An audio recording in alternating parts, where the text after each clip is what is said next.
Hey, what's going on, guys? Today I'll be talking about Trey Hendrickson and Terry McLaurin getting their deals done. This on another episode of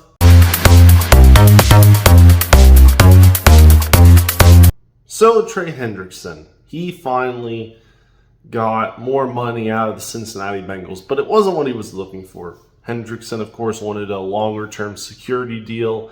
Now that he has reached 30, he wanted security for a few years, but what he got was essentially a pay bump for 2025 with the Bengals. The pay bump comes in form of $14 million, which that's a good amount. And it makes his contract value in 2025 $30 million.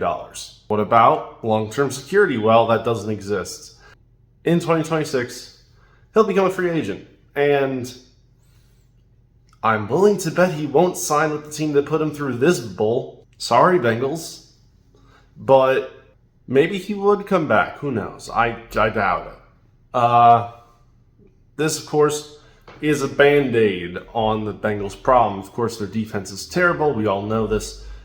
This keeps him around for 1 year, and then the Bengals go back to the problem they were having to consider a few months ago. What's the world going to be like on their defense without Trey Hendrickson? And the answer is it's probably going to be very, very bad, because they don't have anyone else that's worthy of note on that defense right now. Maybe someone develops this year, has a breakout year, but highly unlikely. Now we move on to Terry McLaurin. Well, he signed his extension with the Washington Commanders for an addition of 3 years for $96 million total. Good job, Commanders. You paid him. You didn't fall into the Jerry Jones way of doing things. You gave him the money. He's back with the team when you need him, which is right now. Because McLaurin, without him, kiss your chances of winning the NFC goodbye. Because you need him. You need to have receivers that can go and win games against teams like the Eagles. Without McLaurin, that receiver room is Deebo Samuel and a bunch of people who might be able to put up half-decent years. So, getting him back's huge. Good job, Commanders. You have, how I view it, you have basically given yourself a very good chance of going back to the NFC Championship game.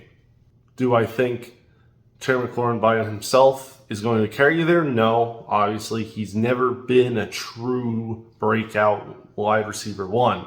He's been very good, never breakout. But I think having him back alongside Deebo, alongside whoever's at running back, alongside Zach Ertz at tight end, with the Jaden Daniels' help, that will be very good for the team.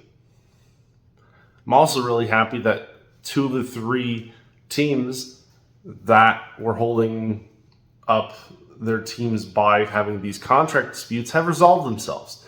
The Bengals, I didn't think they'd resolve it with Trey Hendrickson. I thought he'd be leaving for another team, so I was wrong there.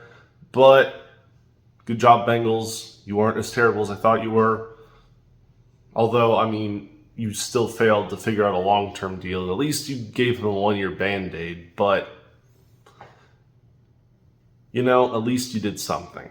And Commanders, you get an A+, because you actually, even though there was a bit of back and forth and holding out and all that, at least you get an A+, because you actually gave him the deal that he was looking for, that you should have given him the whole time along, but you did it. Good job. You are better than the Cowboys, because who knows when that situation will end. So with that being said, guys, please like, share, subscribe down below, comment what you think, and I'll see you next time.